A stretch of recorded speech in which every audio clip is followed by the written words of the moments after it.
let me start with this. You know, we are living in very strange times, right? I mean, it's quite clear we're living in a world where, you know, we are wondering, like, you know, is it going to be off like this forever, right? I mean, it's like, yeah, everybody is disconnected, right? And we're now living in a world that's kind of looking like this. And Bill Gates said yesterday, it was a really interesting show I watched with Bill Gates, who's a very smart guy, one of my favorite thought leaders. He said that America's looking at 18 months of this scenario. Right? And yeah, I mean, it's pretty dreary. I think we have to say, well, you know, how do we change? How do we adapt? You know, how do we move into a world that's going to look a little bit different? So I want to start by saying, I think this is something that I call the Great Transformation. Right? Some people have said it's the Great Depression, you know, but I think it's a great transformation. And my graphic team the other day made this really funny animation to where they are showing us essentially what the souvenir of 2020 looks like, and people want to think of 2020 as being the time where everything became like this, right? So I think it's a time of great transformation. And one thing that's happening worldwide, you can see that people are collaborating in unprecedented ways. I mean, even ourselves, some 50 people from the Futures Agency, we've never really collaborated in this way. And now we're here, we're talking to each other. Right? And there's also a lot of solidarity between countries. You know, Germany, Austria have sent masks to Italy, and, you know, people are doing things that are not necessarily monetarily valued. And we're basically rethinking solidarity. And I think this is a very good start for us. Also, when we think about work, it's quite clear that having those kind of human skills, you know, understanding things, you know, that's being valued again.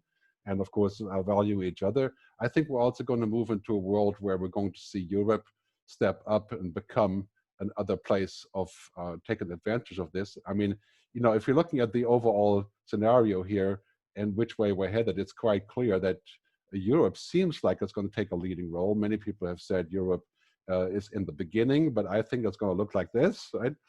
The concept of the United States of Europe, people have been laughing about for a long time, but I think now is the time that we can prove that we can do this. The Eurobonds, I think they're coming. For the future of work, that's also very positive. I think we're going to have a pan-European economy. Huge debate, of course, on how exactly that will be affected and so on. So second point is, you know, we're going to move to a world where it's basically remote everything, right? Where we're going to be able to attend remotely, to go into the cloud, to do things that previously were impossible. I mean, this is going to be a world that is quite like this, right? We're all going to feel much more digitized. Okay, there's another person here that's not supposed to be here. There you go. Go away. Thank you. So I think in this world, how we're going to connect with each other on augmented reality, virtual reality, that's going to be quite mind-boggling. We'll take a lot of new skills. I mean, even ourselves practicing for this session, right? 3 hours of getting the tech down and all these kind of things. I mean, that's, yeah. And looking at further down the road, I think we're going to see some pretty amazing technology here, like this. Brain-computer interfaces. I think I mentioned in my article a couple of weeks ago, in the near future, I'm going to go to the airport and go into a holographic room that costs $1 million. I'm going to travel to Sydney to speak to you all in person, parenthesis. Right? I think that's not too far away. Quite clearly, I think the travel is going to be a very big deal in the future. A lot more virtual travel, right? A lot more travel through systems like this. Online conferencing is going to be a big deal. We're never going to stop to see each other. That's quite obvious. But these things are becoming the new normal, kind of like WhatsApp or Spotify has become the new normal.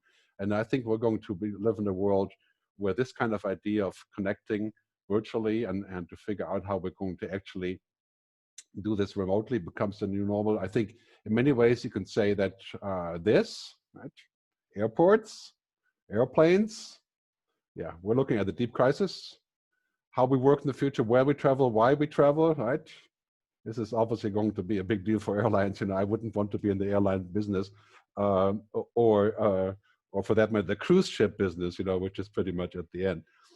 So point number 3 is we're going to see travel bans. We're going to see restrictions on travel. I think New Zealand has said until the end of the year, nobody can come and go, or go rather, but not come.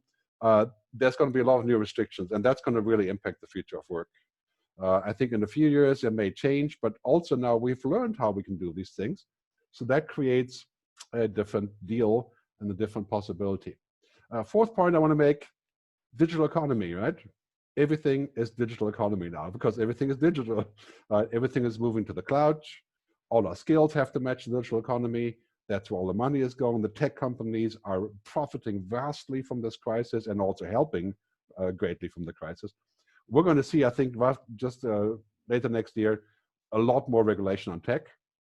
You can only imagine countries like Israel and other ones are getting to sort of a default surveillance level, right, because of the corona crisis.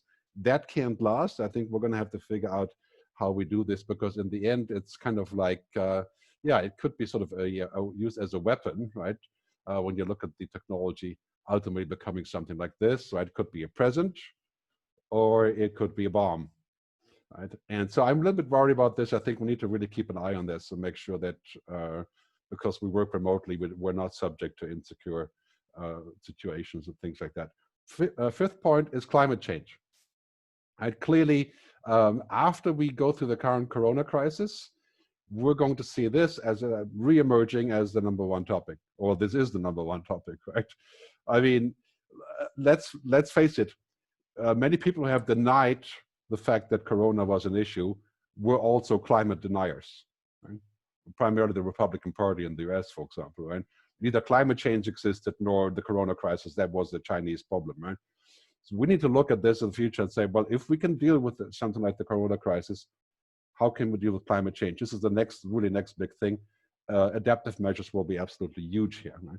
And we're going to move to a form of what I call sustainable capitalism. I think that is something that is going to be giving us a new purpose when we talk about work, right? I call this the quadruple bottom line: people, planet, profit, people, planet, purpose, and prosperity. That's sort of a realignment of capitalism. Al Gore called this sustainable capitalism. And of course, in Europe, we had the Green New Deal fueling all these things. There'll be 100 million new jobs in this environment, right? Cleaning up energy, shifting from oil. So lots of new work there. I think if you understand technology, understand humans, that's kind of quite clear the new human job. Let me wrap up by saying I think this is our future. Right? These are the things that make us human. These are the things that machines can't do.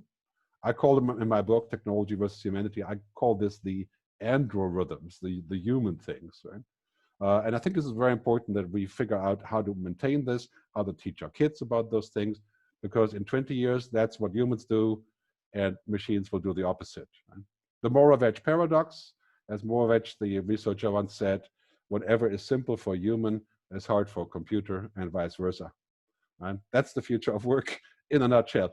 Don't compete with computers, because computers are getting pretty smart like this. You know, basically, if you're looking at this scenario, it's quite clear that humans can get to information intuitively very quickly. Like I can meet a person 0.4 seconds later, I kind of know who they are. Impossible for machines. And AI is still circling around the issue. Like for example, I was wondering in this whole corona crisis, what was the role of AI? Did it help us? Did it do anything meaningful? Yeah, not really. So, you know, those are human decisions that we have to make. I also think ultimately this is the scenario, right? This here is human intelligence. There's about 10 different kinds of intelligence, very important for the future of work. Kinesthetic, emotional intelligence. This is why women are driving the future. This is why we're going to see more women politicians. Also because, you know, these are skills that are sometimes difficult for men. For a lot of reasons, you know, we're focused on the sort of production technology part of things, right? And the computer brain here, right? So very important for the future of work there. So basically on this, I'm going to wrap up by saying I think that technology for us, we must think about two things, right? That's the EQ and the IQ when it's about education.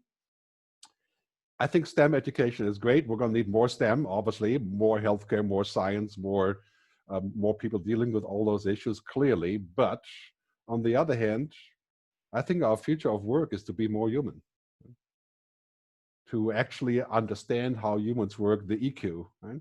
The things that machines don't do. And I think we're going to see that reinforced in this crisis, away from this thinking of productivity and profit and growth and you know, all those things towards more of a stable world, more of an ecosystem, more collaboration, which requires EQ, not just IQ, right?